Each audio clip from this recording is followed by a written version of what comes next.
welcome back to the shop. So today, changing the rear brakes on my daughter's 2005 RAV4. So the brake pads are starting to get thin. They have a wear bar or a chirp indicator right on them by this little thing there, this little tab you can see. So when you start getting to a certain point, you know, it starts kind of making some noise, tell you to place your brake pads. She's starting to get to about that thickness in the rear. She's home from college, so I figured I'd go ahead and change them out before she goes back, and then have to pay a hefty repair bill by somebody else doing the work, you know, by having to replace rotors and everything else. So the rotors are in great shape. We just need to put on these little guys. They're not very big, as you can see. Looks like all we need to do is we need a punch, 14 millimeter, a C-clamp to push the piston back in, and probably some lube to lube the caliper pins once we take it all apart, so then they slide nice and free. So let me crawl under the car here, and you know, we'll show you what we're going to do. First, safety first, right? Make sure you support your vehicle with jack stands. You're on a level surface, that kind of thing, so your vehicle doesn't roll down the driveway on you. Obviously jack stands up, so in case your jack collapses, you know that you're protected. So always safety first, everyone. So with that said, let me crawl under the vehicle with my new brake pads here, and we'll see if we can't figure this out together, what we got to do to replace these things. So let me crawl under here and we'll kind of take a look. All right, so you can see I've got the jack stands there, the jack also under the rear end. This is an all-wheel drive RAV4, so we need to drive out this pin and this pin here from the back side. I'll show you that in a second. The kit comes with new stainless hardware here, so that shouldn't be a problem. There's two 14 millimeter bolts we also have to take loose, so we can take the caliper off to remove the pads. But I want to drive these pins out first before I take the hardware off, although I may go ahead and just break these bolts loose real quick. So let me go ahead and break these two bolts loose, so the caliper is at least loose. We'll drive these two pins out, and I'll show you on the back side where I'm going to hit, and then we'll drive those two pins out, take the caliper off, remove the pads, and then we'll compress the piston, because the new pads are going to be obviously much thicker. I need to push the piston back into the caliper so I can put the new pads in place and then slide it over the rotor. So hang tight.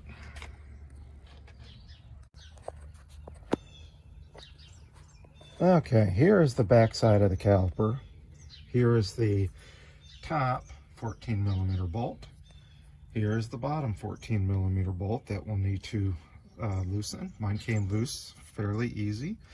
The other thing we'll need to do is right here is one. You can see right there is one of the pins we'll have to punch out. And then right up here is the other pin that we'll have to punch out. So what I need to do is take my punch, set it in here like so, hit it with a hammer, and then same thing down here. Try to get my punch in there, a little bit of an angle, but we'll get it in there and see if we can whack that pin loose, knock them out.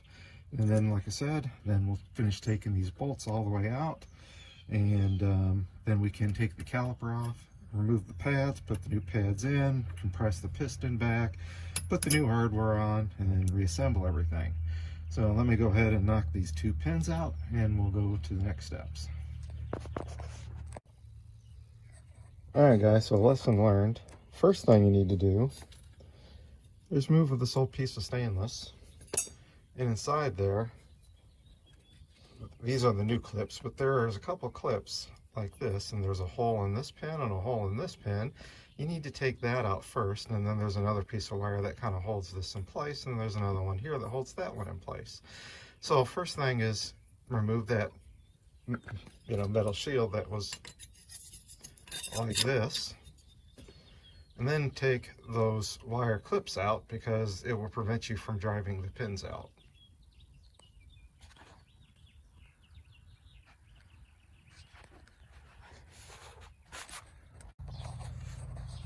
Alright guys, as you can see, you got the pins out. Dummy me.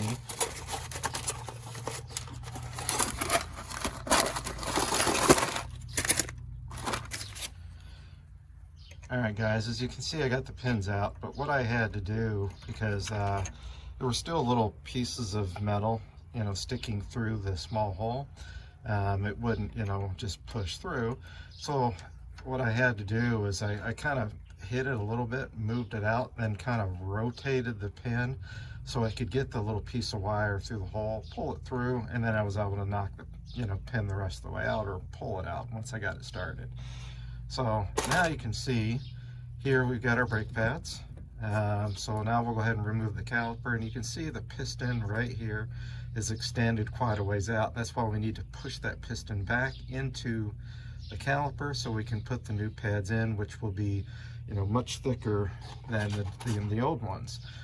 So now let me go ahead and remove those two 14mm bolts, top and bottom. We'll take the caliper off, pull these two pads out, push the piston in, we'll put the new pads in, then we'll put the caliper back in place. All right, guys, so you can see here's the old pad on top and the new one on the bottom. You can see the old one is much thicker than the new one. I'm sorry, the new one is much thicker than the old one. Again, I'm replacing these because my daughter is off to college. I normally like to replace the brake pads when they start getting to be roughly about the same thickness as the backing. So since I'm not sure when the next time she'll be home, I'm going to go ahead and service these brakes. It's pretty inexpensive to do, so I'm going to go ahead and take care of that now. So now, like I said, you can see I need to compress the old piston back in, so it's a little in further, and then I'll just reverse the process. Put the pads in, we'll put the pins in, put the new metal shields in, all that kind of stuff. So just a little a safety announcement as well is, after you push your piston in, do not, and when you do both sides of the vehicle, you compress this piston all the way back in. Okay, so the first time you hit your brakes are going to go to the floor, or potentially could go to the floor until they come out, So start your vehicle, pump your brakes a couple times to get a good brake pedal feel before you ever put it in gear and move. Trust me. You'll freak out the first time you press your brake pedal and it goes to the floor. So please pump your brake several times after you start your vehicle and before you put it in gear. Just a little safety tip. All right, so as you can see, I'm going to try to do this one-handed, but basically I've got the old brake pad in there, got a C-clamp, and I'm slowly turning my C-clamp to slowly compress the piston in. You don't want to do it super fast. I like to just take it nice and easy and slowly push it back in. That way, the fluid, as I'm pushing back, fills up the master cylinder and doesn't overflow the master cylinder. So we'll do this side like that. Okay, you can see I can't move it any further. It looks like it is all the way back in. So now we'll loosen up my C-clamp, take the old brake shoe out, and then we'll start, inputting all the new parts. The other thing is on my caliper pins, somebody was nice enough here. My caliper pins, somebody previous to me had used anti-seize on these. I'm just going to touch these up with a little bit more anti-seize. That way the caliper pins will slide nice and in and out nice and easy as the brakes wear, and we'll get good even brake wear, which is key. So that way if one of these sticks, then basically you won't get uneven brake wear. So basically the top end and the bottom end, right, wear evenly versus, saying the top side or the bottom side, this side real thin and this side real thick because caliper pin stuck. So guys, one thing that I did is I just took my drill, cleaned up my caliper pins, got all just the, the heavy surface rust off of them. So they are a whole lot cleaner to install, and it'll make it a little easier to get in and adjusted so I can install that little piece of wire. All right, guys, now you can see, let me get my hands out of the way. All right, guys, so you can see we've got this all back together. What I did is actually left the pins a little loose here and here, sticking out a little bit, and the pad all the way tight up against the caliper, so I could move these a little bit you know, and rotate them so I could get that wire clip in that goes from top to bottom, the long one. And then, whoops, which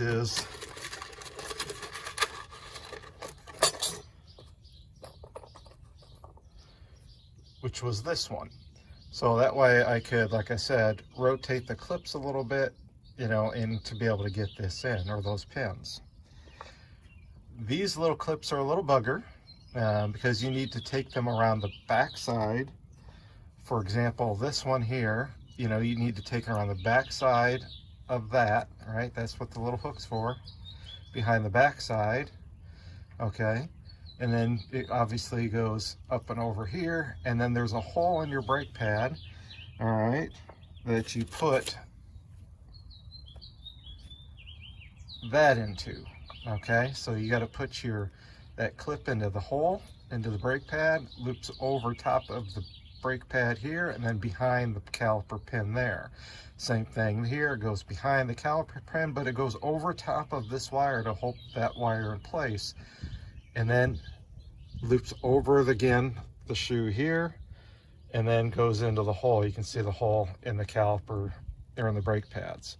All right, and then I tightened up my 14mm bolts real good and tight, and the last thing I can do now is put this little guy over top, and I'll put him on, and then I can go to the other side and do, you know, basically the exact same thing to that side. We'll remove this first, you know, this shield. We'll take these clips off, pull this wire off of the pins, then I can drive the pins out, you know, loosen the 14mm bolts, push the caliper piston back in, and then just reverse the order of putting this all back together. So let me put this little shield on, and we'll go to the other side. And basically, guys, this little shield, just, if you notice right here, see this clip here, it just pushes over those caliper pins. All right, so all you do is just set it in place, give a little push, and it just pops over those caliper pins and holds it in place. Whoops. Just give it a push over those caliper pins, holds it in place, and you can see that is now on. Now we can go to the other side. All right, so kind of in closing, make sure there is two different caliper bolts. There is a long one that goes in the bottom, a short one that goes in the top.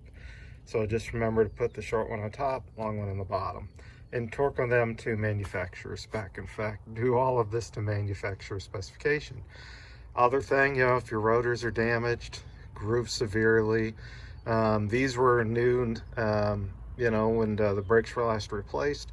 So these are relatively new rotors. If your rotors, like I said, are severely damaged, grooved, whatever, you know, I highly recommend that you replace them. You know, once you get the caliper off, you can see, you know, they pop right off. So they're not that hard to remove, and replace these are relatively inexpensive. I think I've seen them for around $40, you know, to $50 per rotor. So again, that's a fairly inexpensive repair. So let me go ahead and put the tires on next. And then what we'll do is I'll show you about that low brake pedal in just a moment. You know, and the reason why you want to make sure you start the vehicle, leave it in park, and pump your brake pedal several times to get a good brake pedal feel before you put it in gear and start driving it.